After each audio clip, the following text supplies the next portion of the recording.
అనిపించింది మరి మీకు తెలియదా? ఇప్పుడు రాదు ఇక రాడు ఏ జన్మల రాడు ఇక ఏ అయిపోయింది ఇక పని అయిపోయింది ఇటువంటి ఛాన్స్ ఇక రాదు ఆయనకు ఏ ఇప్పుడు ఇంకోసారి ఆయన రాడు సంగ్రామ సదస్సు సభ పెట్టిరు కదా ఇవాళ. మరి రైతులందరూ ఏమనుకుంటారు మరి? రైతులందరూ మేము కేసీఆర్ రావాలి కేటీఆర్ రావాలి ఆయన వస్తేనే మాకు అన్నం దొరుకుతుంది మేము అన్నం దొరుకుతుంది మేము ఆయన వద్దు. మరి కేటీఆర్ సార్ ఏమని చెప్పిండు రైతులందరినీ కూర్చోబెట్టి ఇప్పుడు మంచిగా చెప్తాను కదా అన్ని విధాలా మీకు ఇప్పిస్తా అన్ని చెప్తా అని మనకు చెప్పిండు అదే చాలు మనకు. ఇప్పుడు రైతు డిక్లరేషన్ కూడా బీఆర్ఎస్ పార్టీ తోటి కేసీఆర్ తోటి సాధ్యమవుతుంది అని చెప్తారు. సాధ్యం అయినతోనే అవుతుంది మరి ఆయనతోనే అవుతుంది. మరి వీళ్ళు ఇచ్చిన మాట ఎందుకు తప్పిరు కాంగ్రెస్ వాళ్ళు? వాళ్ళు దొంగలు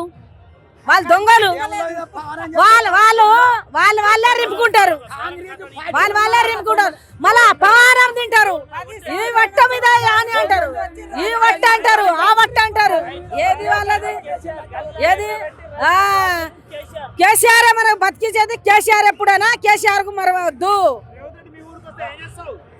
రేవంత్ రెడ్డి రాని చెప్పుతోని కొడతాయి అది కథ ఆయన రాని ఆయనకు ఆయన సరే రాడు ఆయన ఇక రాడిగా ఆయన ముఖం కూడా లేదు రాడిగా ముఖం కూడా లేదు ఆయనకు రాడు ఆయన ముఖం లేదు మాట్లాడేదానికి కూడా ముఖం లేదు.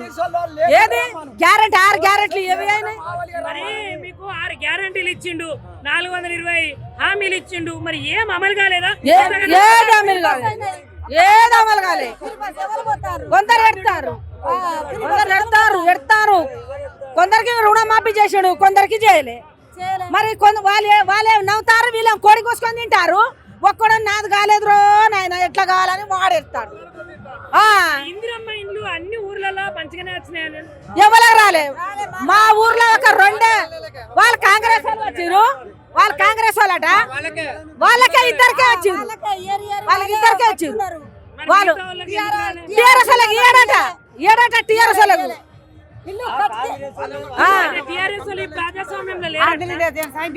వాళ్ళకట కట్టిన వాళ్ళకి కూడా బిల్లు ఇయ్యడట వాళ్ళు కాంగ్రెస్ వాళ్ళు అంటారు మీది ఎక్కడిది మా ప్రభుత్వం మేమే ఉండాలి అని వాళ్ళు అంటారు. మరి మీరు ఇంతగానం ఇబ్బందులు పడతారు ఇంతగానం బాధలు పడతారు కదా మరి ఈ తెలంగాణ ప్రభుత్వానికి ఏం చెప్తాం అనుకుంటారు?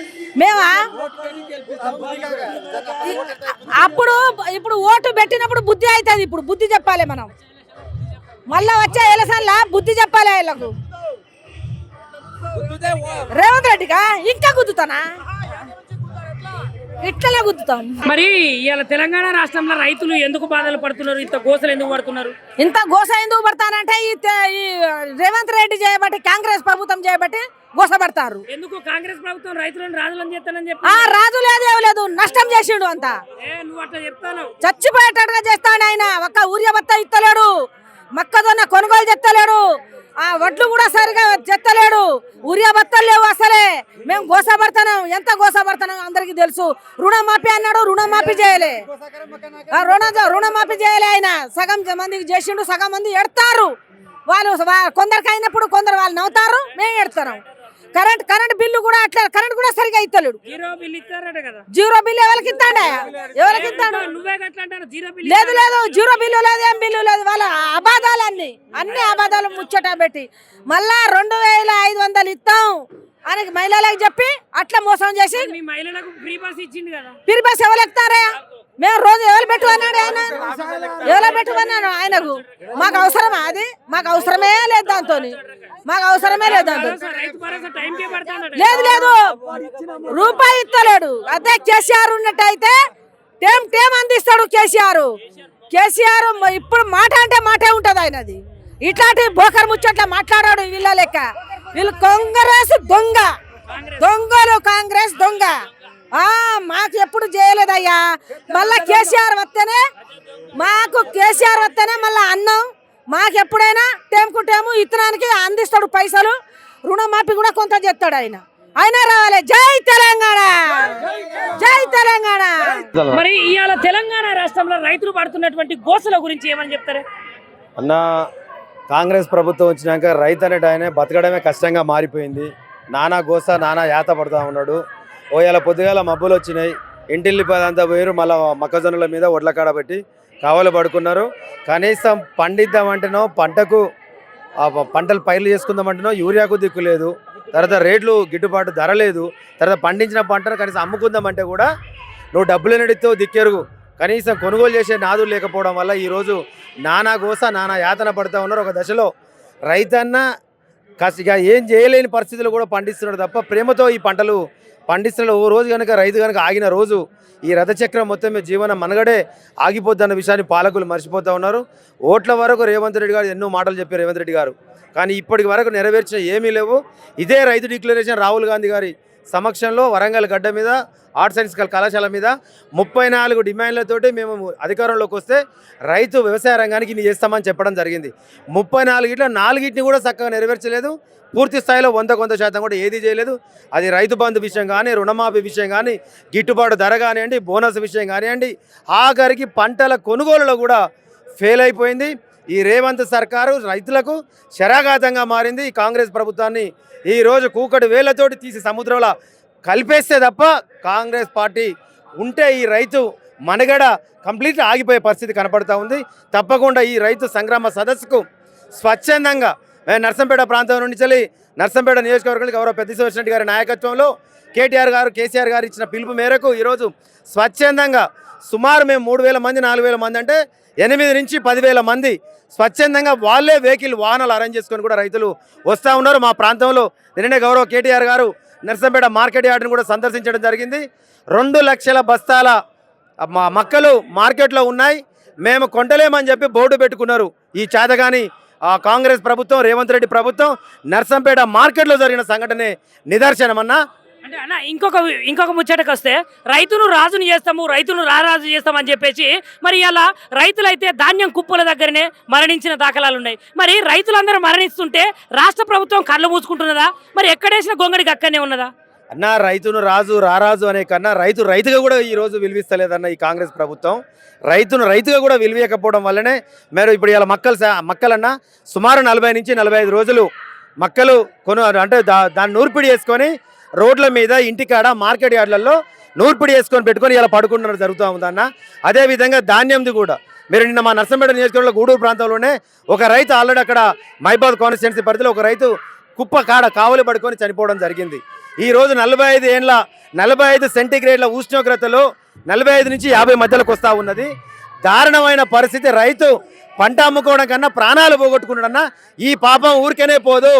కాంగ్రెస్ ప్రభుత్వానికి రేవంత్ రెడ్డి సర్కారుకు ఈ రైతుల పాపం ఊరికనే పోదన్నా. రారాజు దేవుడెరుగు, కనీసం రైతుగా గౌరవించమని చెప్పి మేము డిమాండ్ చేస్తా ఉన్నాం.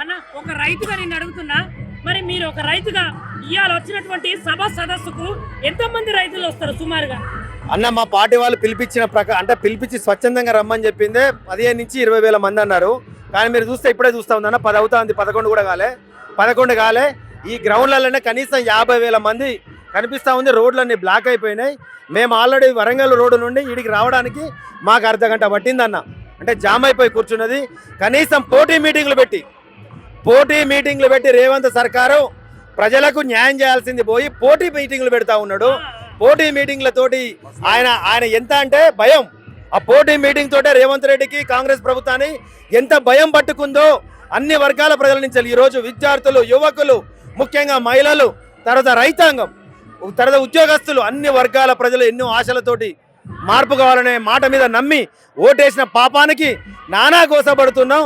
ఇప్పటికైనా దించేసే అవకాశం ఉంటే ఈ రేవంత్ రెడ్డి సర్కారు ఇప్పుడే కోల్పోవాలని చెప్పి కూడా వాళ్ళు 101 దేవుళ్లకు మొక్కుకుంటా ఉన్నారన్న మేము ప్రత్యక్షంగా చూస్తూ ఉన్నాం. తెలంగాణ రాష్ట్రంలో ఇవాళ రైతులు ఎందుకన్నా ఇంత గోసలు పడుతున్నారు?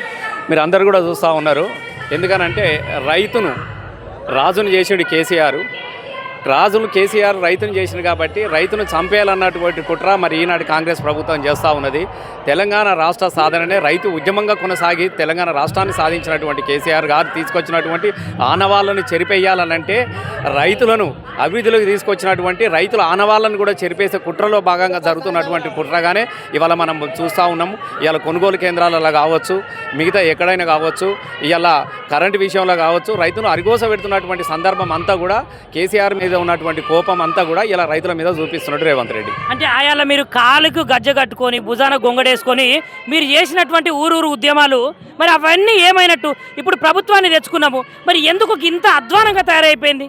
ముఖ్యంగా మనం చెప్తున్నాం కదా, కేవలము పాలన చేతగానటువంటి వాడు, ప్రతిపక్షాలను విమర్శించడే పాలనగా పెట్టుకున్నవాడు కాబట్టే ఇవాళ ప్రజలను నిర్లక్ష్యం చేసిండు. ముఖ్యంగా ఇలా ప్రపంచంలోనే ఒక ఆదర్శవంతమైనటువంటి రాష్ట్రంగా తీర్చిదిద్దినటువంటి కేసీఆర్ గారు ఇలా భూమికి బరువైనటువంటి పంటలు పండించి కాళేశ్వరము, దేవాదుల లాంటి నదీ జలాలతోని 3వ పంట కూడా నీళ్ళు ఇచ్చినటువంటి కేసీఆర్ గారు ఆనవాళ్ళని చెరిపేసే కుట్రలో భాగంగా జరుగుతున్నది. కాబట్టి ఇప్పుడు ఇది కూడా ఇలా రైతు ఉద్యమం కూడా మరో తెలంగాణ రాష్ట్ర ఉద్యమంగానే భావించుకుంటున్నారు. కాబట్టి వాళ్ళ కేటీఆర్ గారు కూడా ఇక్కడ రైతులను అందరినీ కూడా చైతన్యపరచడానికి వాళ్ళకి సంఘీభావం తెలపడానికి మద్దతుగా వచ్చినటువంటి సందర్భం కనపడుతుంది. అన్న ఇప్పుడు ఈ సభ పెట్టిరు కదా, ఈ సభకే ఆపోజిట్ ఇంకో సభ పెడుతున్నారు ఇవాళ. ఇప్పుడు అవి సభ కాదు, అవి సంతాప దినాలు, సంతాప సభలు.